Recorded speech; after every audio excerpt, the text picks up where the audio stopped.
kahin, dukun-dukun, romalun, para peramal-peramal, dan yang lain semacam itu perusak agama. Apa kata Rasul? Mereka yustatab, dimintain tobat selama 3 hari 3 malam.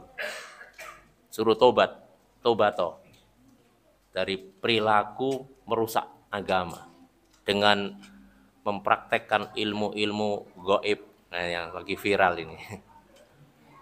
Ya. Buka itu channelnya Mas Marcel, ya, saya rekomendasikan, bagus sekali. هبت كالريح كالريح كالريح قوية شبت كالنار كالنار كالنار. Dua kalinya salawat serta salam semoga senantiasa tetap tercurahkan kepada baginda Nabiullah Muhammad sallallahu alaihi wasallam. Beliaulah uswatun hasanah, suri tauladan bagi kita semua. Maka barang siapa yang mengikuti jejak langkah beliau, insyaallah akan selamat baik di dunia maupun di akhirat. Dan semoga kita termasuk orang-orang yang senantiasa menghidupkan sunnah-sunnah Nabi sallallahu alaihi wasallam dan kelak nanti di yaumil qiyamah mendapatkan syafaat dari baginda Nabiullah Muhammad sallallahu alaihi wasallam dengan izin Allah Subhanahu wa taala. Jamaah rahimakumullah, seperti biasa pada hari ini, hari Jumat malam Sabtu, kita mengadakan taklim, dan insyaallah taklim pada malam hari ini akan disampaikan oleh beliau Ustaz Haji Sudarman. Alhamdulillah beliau telah hadir di tengah-tengah kita. Untuk mempersingkat waktu, marilah kita buka acara taklim pada malam hari ini dengan membaca lafaz basmalah. Bismillahirrahmanirrahim. Meningkat acara yang selanjutnya, yakni taujihat yang akan disampaikan oleh beliau Ustaz Haji Sudarman. Kepadanya waktu dan tempat kami persilakan.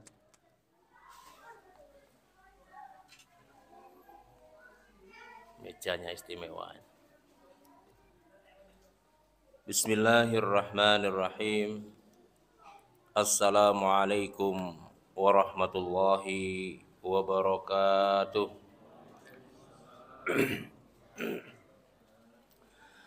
Alhamdulillahi rabbil alamin. Hamdan syakirina hamdan na'imin. Hamdan yuafi ni'amahu wa yukafi mazidahu. Ya Rabbana lakal hamdu kama yanbaghi li jalali wajhikal karim wa 'azimi sultanik. Allahumma salli wa sallim wa barik ala sayyidina Muhammadin wa ala alihi wa sahbihi ajma'in. Amma ba'd.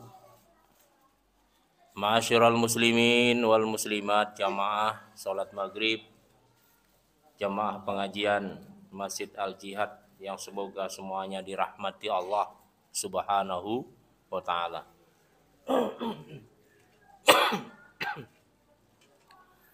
Tentu kita bersyukur kepada Allah atas limpahan nikmat karunia-Nya, hidayah taufiknya kepada kita, dengan meyakini sepenuhnya semua penggalan nikmat dalam hidup ini hanya datang dari Allah. Tidak sepenggal pun nikmat dalam kehidupan kita yang datang dari selain Allah. Ini keyakinan yang harus kita tanamkan dalam hati kita masing-masing umat Islam. Yang kedua, lisan kita memujinya, mengucap alhamdulillahi rabbil alamin, mengucap pujian-pujian kepada Allah, alhamdulillahi hamdan katsiran thayyiban mubarakan, dan seterusnya. Sebagai bukti lisan kita mengakui sang pemberi nikmat. Kemudian yang ketiga, tasarrufun ni'mah lit-ta'ah, menggunakan nikmat Allah untuk sarana taat. 3 inilah rukun syukur. Saya sering ingatkan 3 rukun syukur ini harus ada kalau kita mau diakui sebagai hambanya yang bersyukur kepada Allah. Hadirin jamaah rahimakumullah, kajian kita pada malam hari ini tentang pandangan Islam terhadap kejahatan terhadap jiwa, atau dalam istilah fikihnya al-jinayat ala nafs, jinayatu ala nafsi, tindak pidana kejahatan terhadap jiwa. Ini lagi ramai masalahnya. Bagaimana Islam memandang nyawa itu? Dalam Islam dihargai kayak apa? Nanti akan kita lihat. Hadirin rahimakumullah, sebelum kita masuk ke sana, perlu kita ingatkan bahwa Islam diturunkan oleh Allah ke muka bumi ini dibawa oleh semua nabi dan semua rasul, yang jumlahnya menurut hadis Rasulullah SAW ada kurang lebih 120.000 nabi dan rasul. Dari 120.000 itu rasulnya hanya 340-an lebih. Jadi enggak banyak rasulnya. Rasulnya cuma sedikit. Yang banyak adalah nabinya. Dari sekian ratus, 120.000 lebih itu diceritakan dalam Al-Quran hanya 25 nabi dan rasul. Dari 25 nabi dan rasul itu yang diceritakan secara masif, diulang-ulang ceritanya hanya 5 yang disebut dengan nabi atau rasul ulul azmi. Ada Nuh, ada Ibrahim, Musa, Isa, dan nabi kita Nabi Muhammad sallallahu alaihi wasallam. 5. Rasul mengatakan ana mathali, perumpamaanku, wa mathalul anbiya, dan perumpamaan nabi-nabi min qabli, sebelum aku, kamathali, seperti seumpama rajulun, seorang bana baitan, yang membangun sebuah rumah. Wa ajmalaha wa akmalaha, lalu rumah itu dibangun tahap demi tahap dari sejak Nabi Adam. Diperbagus, diperindah, disempurnakan sampai ke masa aku diutus, rumah itu sudah jadi. Illa, kecuali tersisa maudhi'in lubnatin, maudhi'u lubnatin, hanya sisa satu lubang menganga di bagian pojok. Fa ana tilka lubbah, aku penyempurna lubang tadi yang belum sempurna tadi. Wa ana khatamun nabiyyin, aku adalah penutup seluruh nabi. La nabiyya ba'di, tidak ada nabi setelah aku. Dengan diutusnya aku, rumah Islam itu telah sempurna. Jemaah rahimakumullah, kesempurnaan Islam ini diturunkan oleh Allah untuk aturan kehidupan manusia, agar manusia tertata, agar manusia terpelihara, agar manusia jalur sesuai dengan yang dikehendaki oleh Allah. Selamat dunia maupun akhirat. Adapun kalau disimpulkan dari seluruh ajaran Islam itu yang dibawa oleh para nabi itu dalam rangka menjaga yang 5 yang disebut dengan istilah yang sangat populer di dunia Islam, di dunia keilmuan Islam, yaitu daruratul khamsi. Darurat yang 5, darurat bahasa Arab, masuk ke dalam lisan orang Indonesia menjadi darurat. Darurat. Khamsi 5. 5 perkara darurat yang sangat dijaga oleh Islam. 5 perkara prinsip dalam kehidupan manusia ini yang sangat dilindungi di dalam Islam. Nggak boleh dirusak. Nggak boleh dilanggar batasan-batasannya. Siapa yang merusaknya 5 hal ini, dia kena pidana dalam Islam. Pidananya nggak tanggung-tanggung. Dan itu diatur secara rinci dari firman Allah yang masih global, dirinci, ditafsir, ditafsil, dan dijabar oleh Kanjeng Nabi Muhammad Sallallahu Alaihi Wasallam. Lalu ditulis oleh para ulama dalam buku-buku fikih yang sampai hari ini masih bisa kita baca dengan jelas. Yang itu dipelajari oleh orientalis barat yang tadinya berniat jahat, setelah mempelajari Islam detail justru berbalik jadi masuk Islam. Banyak orientalis barat mempelajari Islam dengan tadinya niatnya jahat untuk mencari keburukan, kelemahan Islam. Setelah tahu ternyata Islam ajarannya sedemikian hebatnya, masuk Islam. Tak terhitung jumlahnya. Para profesor, para ilmuwan. Hadirin rahimakumullah, 5 yang darurat ini apa? Nanti kita rinci. Mudah-mudahan dalam waktu yang singkat ini bisa kelar. Memberikan sedikit gambaran tentang betapa Islam ini melindungi 5 perkara dasar, hak dasar manusia yang sangat Allah Subhanahu wa taala junjung tinggi, ya, di semua zaman, di semua nabi, di semua rasul, di semua kitab yang Allah turunkan di dunia ini. Yang pertama, hadirin rahimakumullah, 5 hak dasar, 5 hal yang darurat dilindungi dalam Islam itu. Yang pertama adalah ad-din, agama. Kita menerjemahkan ad-din itu agama. Padahal ad-din diterjemahkan agama itu enggak mewakili.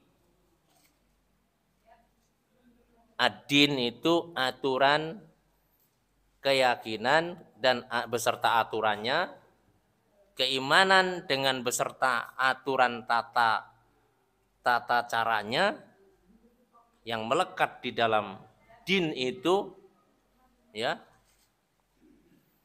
yang menjadi pedoman hidup yang dibawa oleh setiap anak Adam dari sejak alam ruh. Itulah din. Setiap anak Adam lahir membawa dinul Islam. Allah kabarkan di dalam surat Al-A'raf ayat 172. A'udzu billahi minasyaitonir rajim. Wa id akhadha rabbuka, dan ingatlah ketika Rabbmu, Tuhanmu Allah mengambil apa? Mengambil sumpah kepada siapa? Anak Adam. Min bani Adam, dari bani keturunan Adam. Min duhurim dzurriyyatahum, keturunan mereka diambil sumpah. Alastu birabbikum, kata Allah. Bukankah aku ini Tuhan penciptamu, Tuhan Rabbmu? Qalu bala.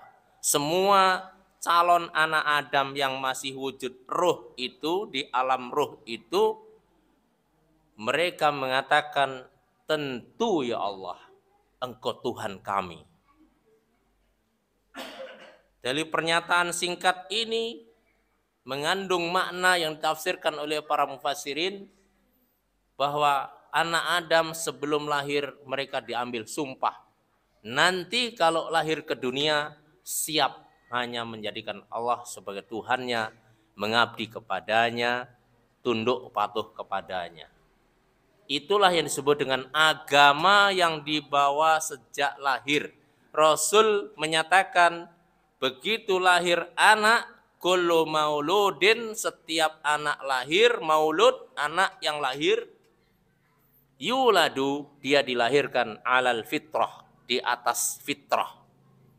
Fitrah itu adalah kesucian. Fitrah itu dimaknai dalam hadis ini adalah fitratut tauhid. Fitrah ketauhidan dan keimanan yang dibawa dari sejak sonono. Maka Rasul mengatakan, fa abawahu yuhawidanihi au yunasiranihi au yumajisanihi. maka yang merubah keyakinan anak bayi yang sudah alal fitrah tadi, alal Islam tadi, menjadi Yahudi, Nasrani, Majusi atau yang lain-lain adalah kedua orang tuanya. Fa abawahu yuhawidanihi au yunasironihi au yumajisanihi. Yang dijaga di dalam Islam yang pertama adalah din. Dijaga betul din ini. Maka siapapun di dalam Islam ini yang merusak din, merusak agama ini dengan cara apapun, dirusak pemahamannya, dirusak ajarannya, dirusak kitab sucinya, dia bisa dipidanakan dalam Islam. Dalam hukum Islam dia bisa dipidanakan. Tergantung tingkat kerusakan yang dibuat sejauh mana. Semakin berat tingkat kerusakannya, orang itu semakin dihukum berat. Bahkan sampai pada tingkat orang itu dihukum pancung dalam Islam. Rasul mengatakan begini, para perusak Islam itu simpulnya kata Rasul adalah sahir, tukang-tukang sihir, kahin, dukun-dukun, romalun, para peramal-peramal, dan yang lain semacam itu perusak agama. Apa kata Rasul? Mereka yustatab, dimintain tobat selama 3 hari, 3 malam. Suruh tobat, tobato, dari perilaku merusak agama dengan mempraktekkan ilmu-ilmu gaib, nah yang lagi viral ini. Ya. Buka itu channelnya Mas Marcel, ya, saya rekomendasikan, bagus sekali. Perusak agama. Apa kata Rasul?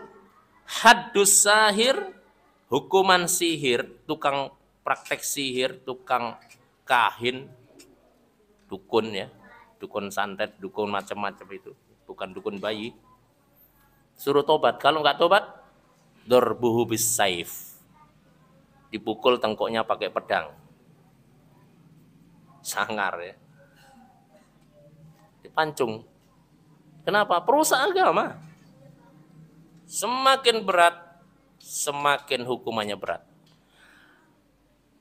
Yang kedua, yang dijaga di dalam Islam adalah an-nafas, jiwa dan raga. Jiwa raga ini dijaga, dimuliakan betul oleh Islam. Siapapun orangnya yang merusak jiwa raga orang, bahkan jiwa raganya sendiri, dia telah melakukan dosa besar. Merusak jiwa raga dalam makna ini adalah yang dikategorikan tindakan pidana kejahatan terhadap jiwa, yaitu tingkat yang paling tinggi, membunuh, menghilangkan nyawa dengan sengaja, merencanakan, menyiapkan, ya, kemudian melakukan proses itu dan mengeksekusi. Namanya tindak pidana kejahatan membunuh secara sengaja. Dalam bahasa fikihnya yaitu al-qatlu al-amd, ya, al-amdu, qatlul amdi, pembunuhan sengaja, terencana. Di bawahnya, lebih ringan dari bawahnya, yaitu sibhul amdi, pembunuhan semi sengaja. Semi sengaja itu sengaja melakukan kejahatan, memukul, menendang, ngejutin, ya kan? Nyipratin air ke mukaannya sehingga nggak bisa napas, ya. Sengaja melakukan kejahatan, tapi tidak bermaksud untuk membunuh. Tapi dari akibat tindakannya itu orang terbunuh. Ini namanya pembunuhan semi sengaja. Dihukum. Di bawahnya namanya pembunuhan khotok, salah, ceroboh, tindakan ngawur, tindakan tidak perhitungan, ceroboh, lalu menyebabkan tindakan cerobohnya itu nyawa orang lain melayang, maka ini juga namanya tindakan pidana kejahatan membunuh. Membunuh tidak sengaja. Kalau tadi semi sengaja, yang atas lagi sengaja. Di bawahnya lagi melakukan tindak pidana kejahatan menghilangkan organ tubuh.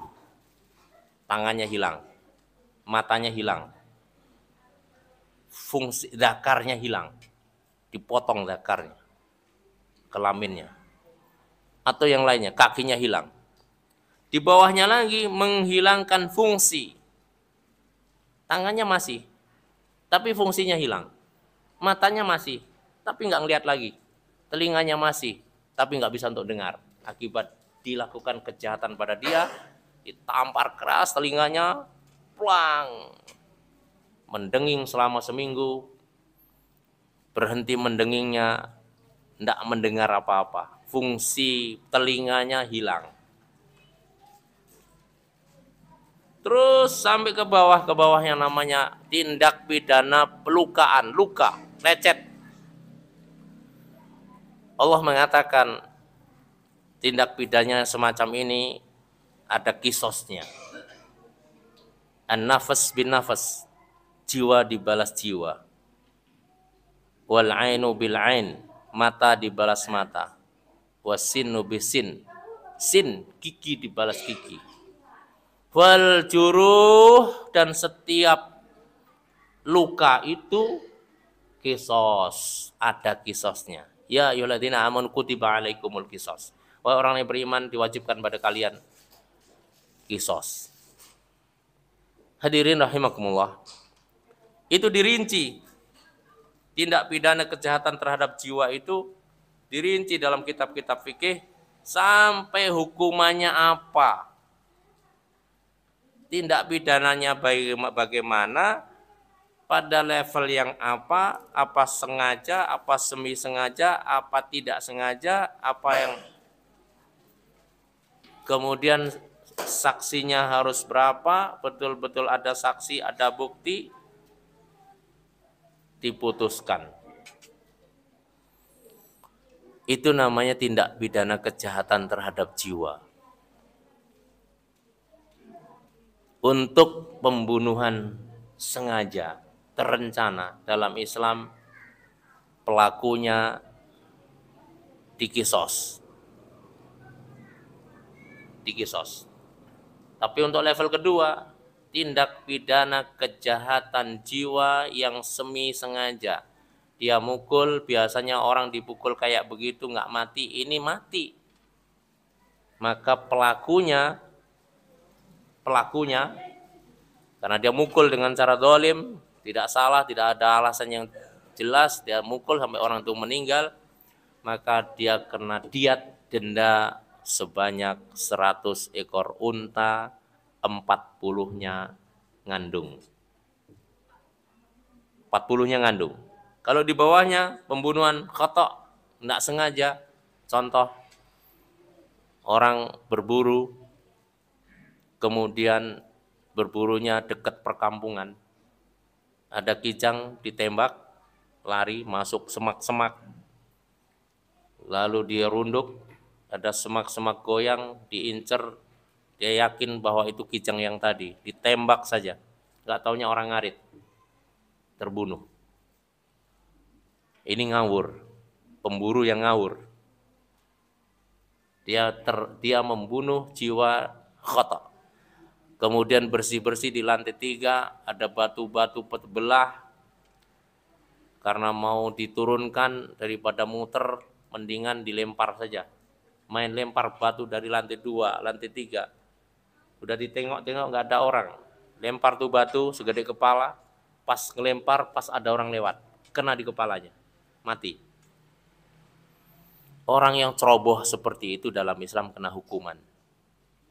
Dia setelah dicek, setelah tentunya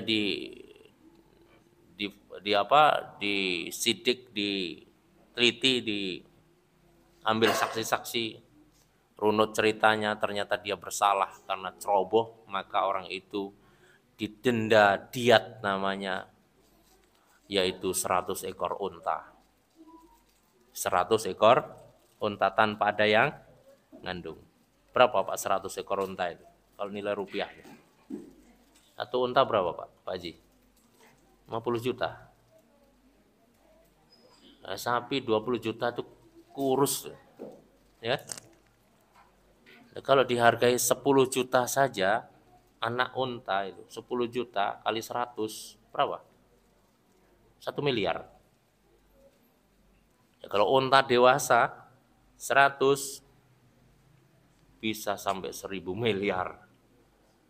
Ya, bisa 500 miliar. Harga nyawa dibunuh karena ceroboh. Begitu mahalnya nyawa di dalam Islam. Nyawa siapa? Nyawa orang mukmin. Nyawa siapa lagi? Nyawa orang non muslim yang dalam perlindungan, yang dalam perjanjian, yang tidak memerangi kita. Hadirin rahimakumullah. 2. Menjaga agama, menjaga jiwa raga. Yang ketiga, Islam turun menjaga akal pikiran. Dalam makna menjaga akal secara fisik, otak. Maka semua yang merusak akal oleh Islam diharamkan. Baik merusak secara fisiknya rusak, entah itu makanan, entah itu minuman, maupun merusak akal dalam makna kontennya, pemahamannya. Dilarang dalam Islam. Siapapun yang menyebarkan paham yang merusak akal, merusak pemahaman, dalam Islam dipidana. Paham sesat disebarkan supaya rusak akalnya. Tidak boleh. Karena menjaga akal ini dalam Islam luar biasa. Agar akalnya tetap sehat, tetap normal, orang nggak jadi gila akalnya, hilang. Karena nilai akal itu setara dengan 1 jiwa. Siapa yang membuat orang lain menjadi gila permanen, maka dihukum dengan hukuman denda 100 ekor unta, setara dengan 1 jiwa. Menjaga akal. 3. Yang keempat, Islam turun menjaga nasab dan kehormatan. Maka semua sarana yang bisa merusak nasab dan merusak kehormatan manusia dilarang dalam Islam. Bahkan deketin aja nggak boleh. Apalagi melakukan. Apa yang merusak nasab Bapak Ibu? Halo. Yang merusak nasab itu apa? Zina. Dengan berbagai macam corak ragamnya. Maka Islam bukan hanya melarang zinanya, tapi melarang semua anasir yang bisa mengarah kepada zina itu dilarang. La taqrabu zina, jangan kamu mendekati zina. Maka dipagari jauh-jauh, nggak boleh ikhtilat. Laki perempuan yang bukan mahram berdua-duaan dalam mobil, berdua dalam rumah, hanya berdua. Ya, laki perempuan bukan mahram, nggak boleh, haram. Kholwat, ikhtilat, jabat tangan yang bukan mahram, itu udah dilarang. Kenapa? Jauh-jauh dari apa yang bisa merusak nasab itu sudah dijaga di dalam Islam. Semua yang bisa merusak nasab itu dihukum. Semakin berat tingkat kerusakannya, semakin berat hukumannya. Apa Pak? Hukuman zina ini. Bagi yang sudah nikah berzina dalam Islam dihukum rajam. Dihukum rajam. Tanam sebegini, lempar batu, tas oleh Al-Gojo. Pecah kepalanya, disaksikan di halayak ramai agar semua orang tahu, agar takut manusia melakukannya. Jadi yang dipentingkan dalam Islam itu unsur jera, biar manusia itu jera. Ya.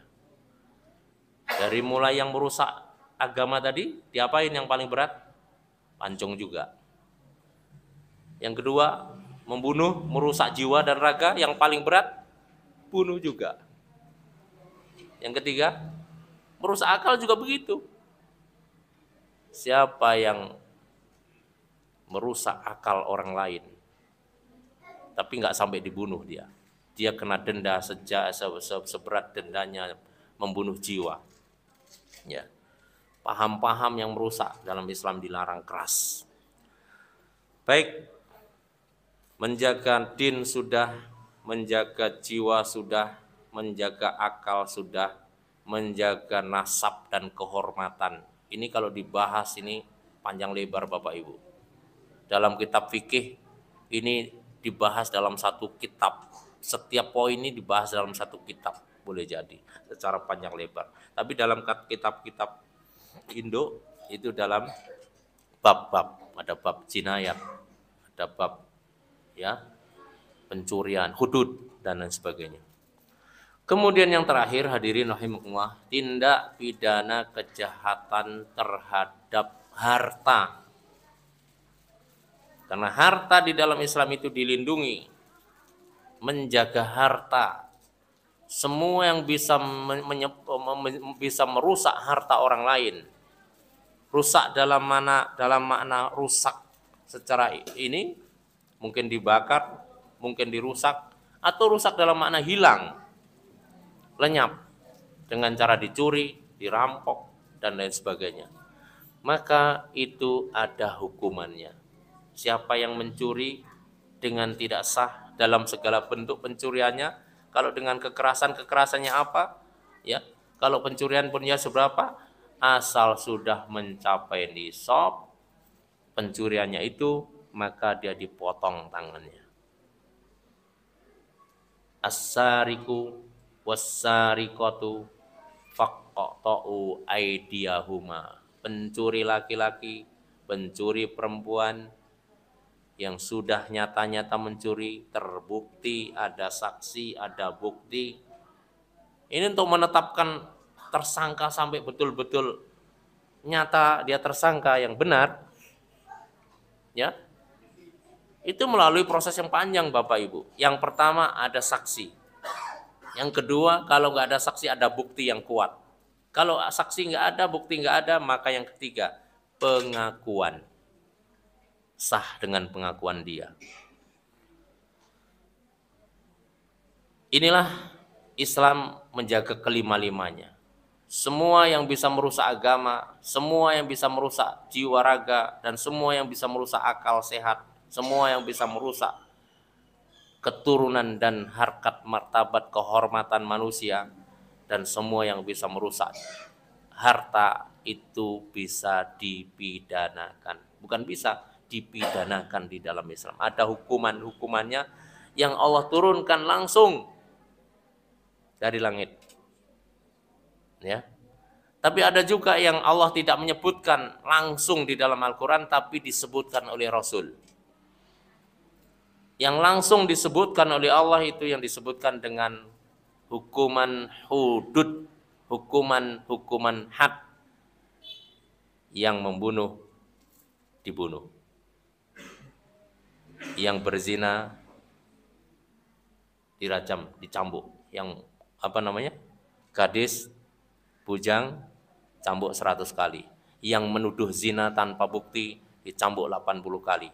Itu udah ditetapkan. Yang mencuri dipotong. Dipotong apanya? Sudah jelas, tangannya. Mencuri lagi kakinya secara silang. Mencuri lagi tangannya lagi. Begitu terus. Jadi simple.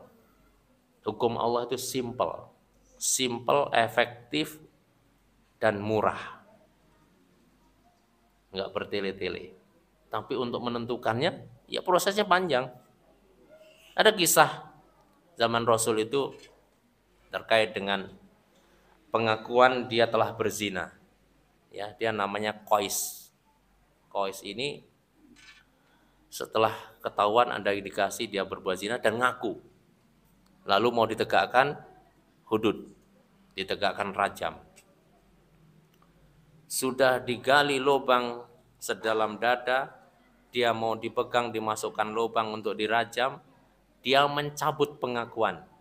Karena nggak ada saksi, nggak ada bukti CCTV, tinggal satu pengakuan. Dan kemarin sudah ngaku, setelah lihat lubang, takut mencabut pengakuan. Karena mencabut pengakuan, dia nggak mau dirajam. Saya nggak zina. Kemarin kamu ngaku zina, saya cabut pengakuan saya. Meronta, lepas, lari, dikejar oleh para sahabat. Tangkap, ikat, masukkan lubang, dirajam. Selesai merajam, laporan kepada Rasulullah SAW, ya Rasul, si Qais tadi mau lari. Terus, ya dia mencabut pengakuannya. Nah terus, ya kami tangkap, kami ikat, kami masukkan lubang dan kami rajam. Innalillahi wa inna ilaihi. Kalian zalim. Enggak boleh. Rasul marah.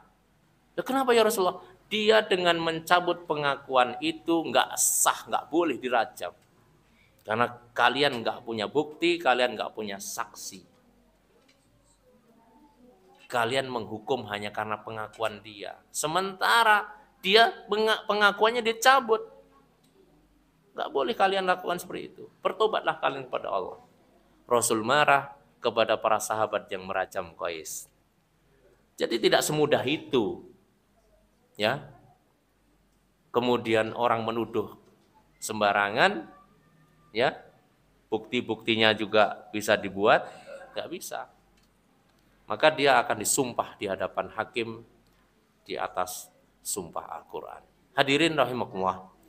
Ini sekilas bagaimana Islam memandang jiwa, harta, harkat, martabat, kehormatan, dan nasab, termasuk adalah akal, pikiran. Mungkin ada pertanyaan, monggo Pak, diskusi di waktu yang masih sampai jam berapa kita? Ya silakan Pak Muklis. Salam.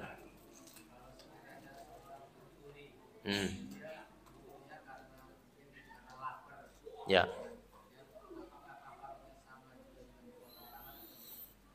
Baik.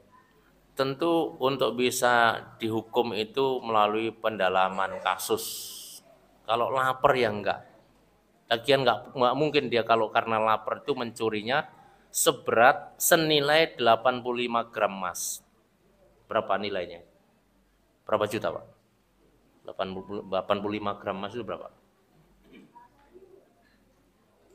Ya kalau untuk makan senilai makanan yang dia makan habis. Besok nggak ada lagi, nyuri lagi.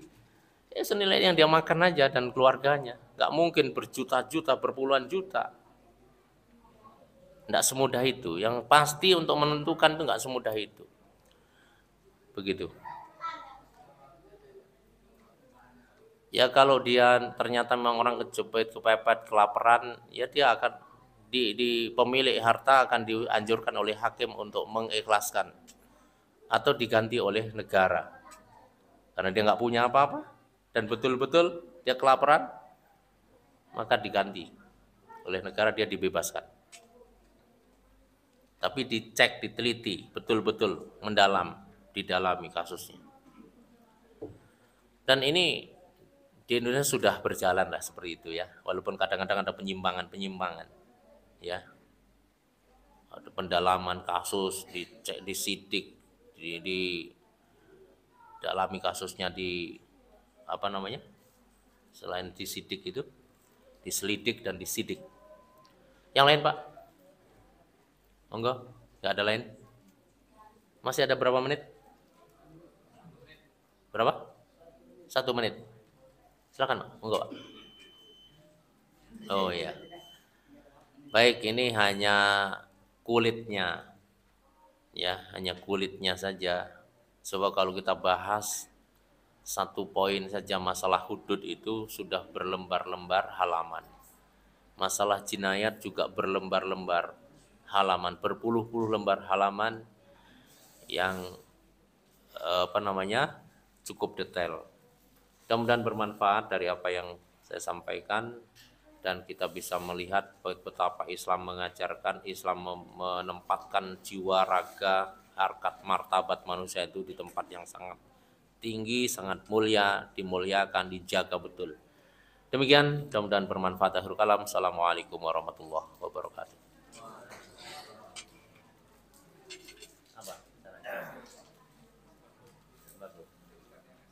Ya, antum yang manggil.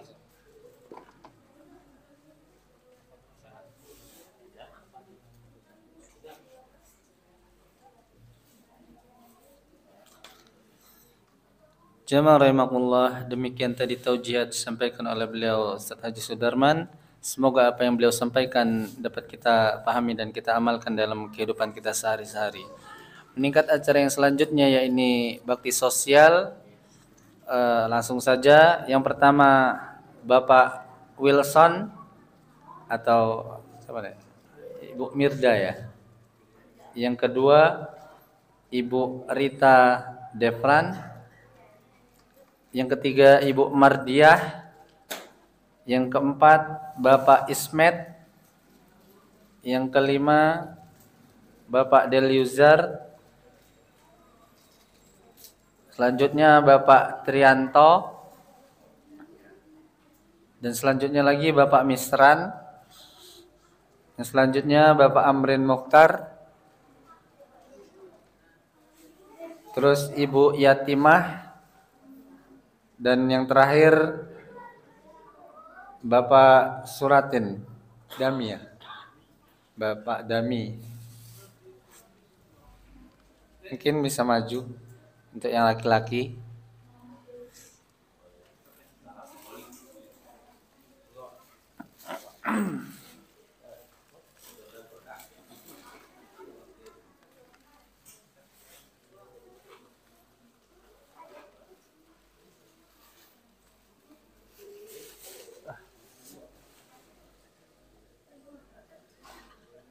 Ada. Mungkin perempuan.